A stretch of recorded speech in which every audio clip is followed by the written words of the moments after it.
Magandang umaga mga kapatid, muli tayo mag-aral ng banal na salita at sa pagkakataong ito ay pag-aralan natin po yung Matthew chapter 16 verse 13 to 18. Ganito po ang ating mababasa. When Jesus came into the region of Caesarea Philippi, he asked his disciples saying, "Who do men say that I, the Son of Man, am?" At ito ay sinagot ng mga alagad, ang sabi nila ay ganito. So they said, some say John the Baptist, some Elijah, and others Jeremiah, or one of the prophet. Sabi ng ating Panginoon Kristo, sa inyong paglilibot, ano ba sinasabi ng tao tungkol sa akin? At sumagot ang mga alagad, sabi nila ng iba, ikaw raw ay si John the Baptist. Ang sabi naman ng iba, ikaw raw ay si Elijah. Ang sabi ng iba, si Jeremiah. At ang sabi naman ng iba ay maaaring ikaw ay isa sa mga propeta. So ang pagkakaintindi ng mga tao tungkol sa ating Panginoon Jesus, siya ay isang pangkaraniwang tao lamang na sinugo ng Diyos tulad ni John the Baptist, ni Elijah, ni Jeremiah, at ibang mga propeta. Pero tinanong ng ating Panginoon Kristo ang kanyang mga alagad kung ano ang pagkakakilala nila sa ating Panginoon Kristo. At ganito ang ating mabasa sa verse 15, ang sabi, he said to them, "But who do you say that I am?" At si Simon Pedro po ang sumagot at ang sabi po ay ganito, Simon Peter answered and said, "You are the Christ, the Son of the living God." At ang ating Panginoon Kristo naman, ang sabi po niya ay ganito, Jesus answered and said to him, "Blessed are you, Simon Barjonas, for flesh and blood has not revealed this to you, but my Father who is in heaven." So itong talata pong ito, nasabi ng ating Panginoon Kristo, "Blessed are you, Simon Barjonas, for flesh and blood has not revealed this to you, but my Father who is in heaven."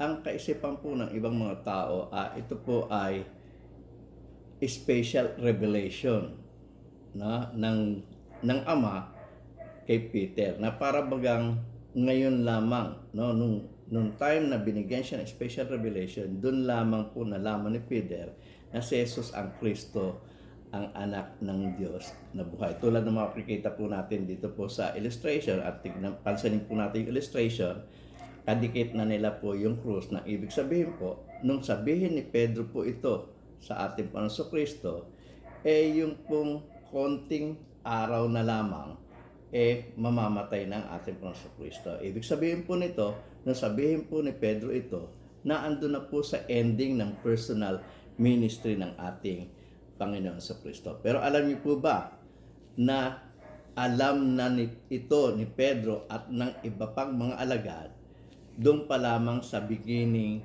ng ministry ng ating Panginoon Kristo. At itong mababasa po natin doon sa John chapter 1 verse 40 to 41. At ganito po ang ating mababasa. One of the two who heard John speak, ito po ay si John the Baptist, ang binabanggit na John, and follow him was Andrew, Simon Peter's brother. So magkapatid po ito, si Andrew at si Simon Pedro. At sa 41 ang sabi, he first found his own brother Simon and said to him, si Andrew po ang tinutukoy, na natagpuan niya yung kanyang kapatid na si Simon, at ang sabi niya kay Simon ay ganito, "We have found the Messiah," which translated the Christ. So sabi niya kay Simon, natagpuan na namin, ang Messiah, natagpuan na namin ang Kristo. Yung pong Messiah po ay Hebrew word, at yung Kristo po, yung Christ, sa Greek po talaga ay Christus, ay Greek word. At sa panahon po nila, sila po ay nagsasalita na ng Greek, Impluwensya po ito ni Alexander the Great. Pero ang talagang salita nila bilang mga Hudyo at bilang Hebreyo ay Hebreyo. At sa Old Testament, ang hula po ay ang pagdating ng Messiah. Sa Greek po, ang pagdating ng Kristo. At dito, sinasabi ni Andrew kay Pedro, natagpuan na namin ang Kristo. Natagpuan na namin ang Messiah. At doon sa John chapter 1 verse 42, ganito po ang ating mabasa. And he brought him to Jesus. O dinala ni Andrew si Peter kay Jesus. Now when Jesus looked at him, he said, "You are Simon the son of Jonah. You shall be called Cephas," which is translated a stone. So nung makita ni Jesus si Simon Pedro, ang sabi niya, tatawagin kang Cephas. Ang ibig sabihin ay bato.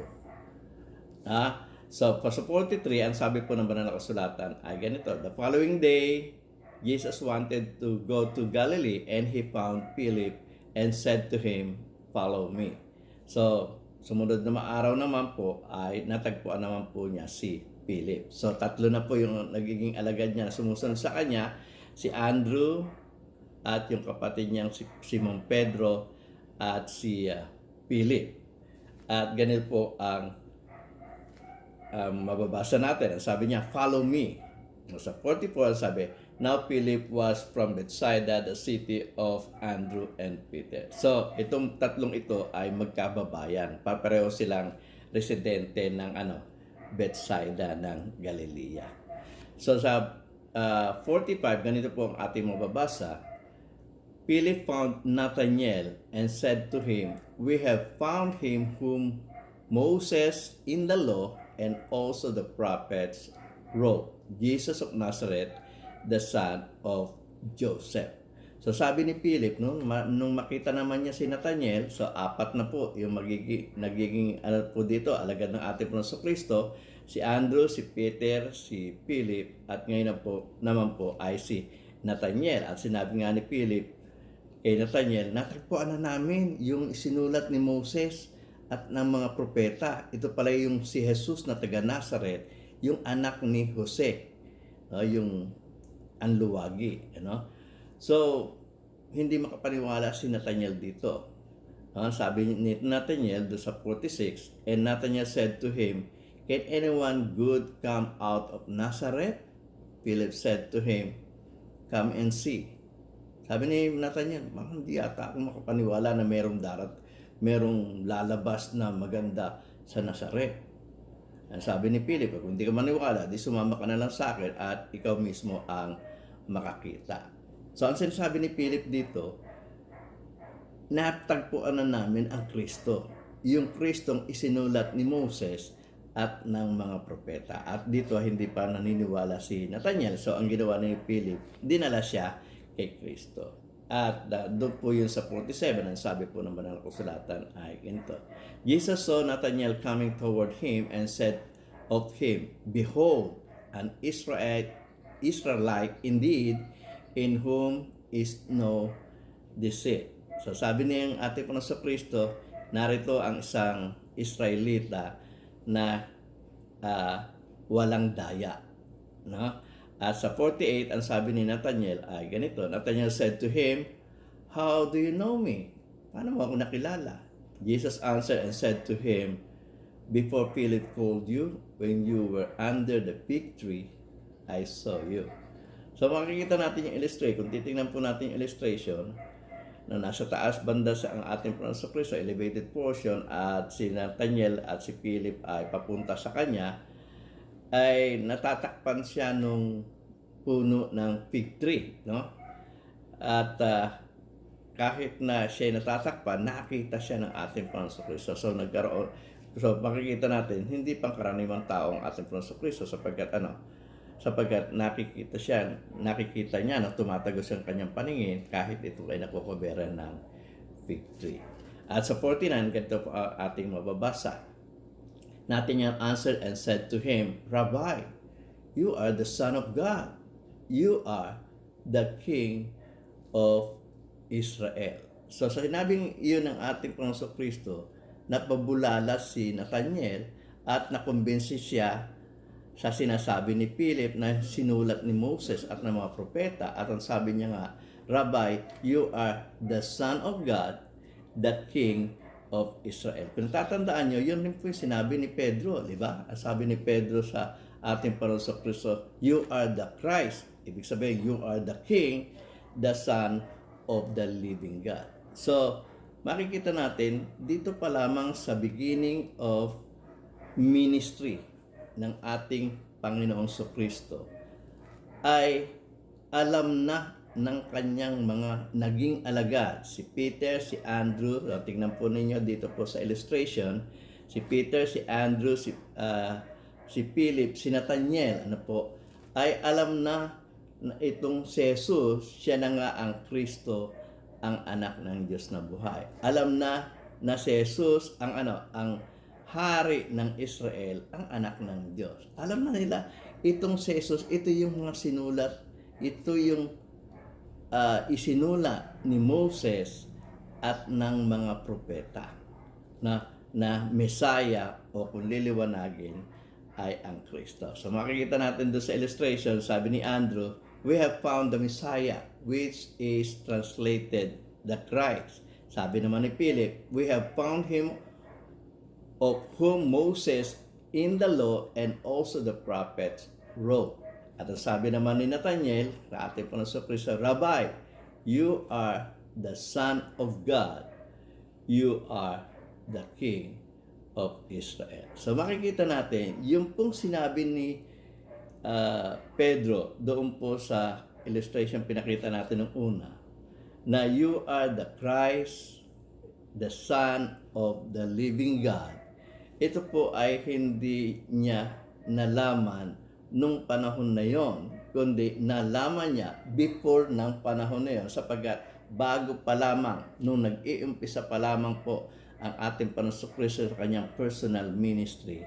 Kaya nga po sila sumunod sa ating Panginoong Kristo, iniwanan po nila ang lahat, sapagkat alam na nila na ito pong si Jesus na taga Nazareth, siya na nga po yung Christ, the Son of the living God, ayon sa sulat ni Moses at ng mga propeta. So hindi po ito bago kay Pedro. At hindi lang po si Pedro ang nakakaalam nito, kundi ang mga alagad una pa lamang.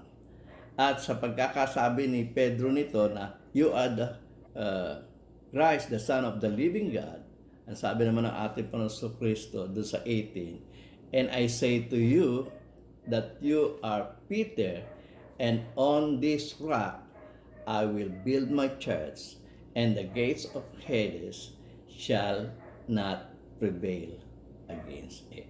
So makikita natin, ito yung naging dahilan na sinabi ng ating Panginoon Kristo na itatayo ko ang aking iglesia. So, yung pagtatayo po ng iglesia ay hindi basta-basta. Kung hindi ikaw ang Kristo, kung hindi ka ang anak ng Diyos na buhay, hindi ka magtatayo. Hindi ka karapat-dapat na magtayo ng iglesia. Kaya lang sinabi ng ating Panginoong Kristo na itatayo ko ang aking iglesia nung sabihin ni Pedro na ikaw ang Kristo, ang anak ng Diyos na buhay. At ito pong pagiging Kristo at anak ng Diyos na buhay ng ating Panginoon Jesus, hindi po ito bago sa mga alagad, kundi ito po ay alam na nila noong pang nagsimula ng ministeryo ang ating Panginoon Kristo, ng kanyang personal ministry, the beginning of personal ministry ng ating Panginoon Kristo, ay walang lihim sa mga alagad. Alam nila na itong kanilang sinusundan at sinusunod na si Jesus na taga Nazareth, siya na nga ang Kristo, ang anak ng Diyos na buhay. At dahil doon, sinabi nga ng ating Panginoon Kristo, itatayo ko ang aking iglesia. So walang ibang merong karapatan na magtayo ng iglesia maliban doon sa taong mapapatunayan na siya ang Kristo, ang anak ng Diyos na buhay. So maraming salamat po sa inyong pakikinig at sana po ay natuto kayo. At kung bago po kayo sa channel na ito, ay sana po ay press nyo po yung subscribe, i-ring nyo na rin po yung bell, i-like nyo na rin po at i-share, at kung meron po kayong komento, ay mag-comment po kayo. Muli, ito po si Nehemia Sayuhay at ako po ay taos puso nagpapasalamat sa inyo sa inyong pagtatangkilik ng aking channel. At sana po ay panoorin nyo na rin po itong dalawang video pong ito na nasa inyong harapan. Maraming salamat po sa inyo.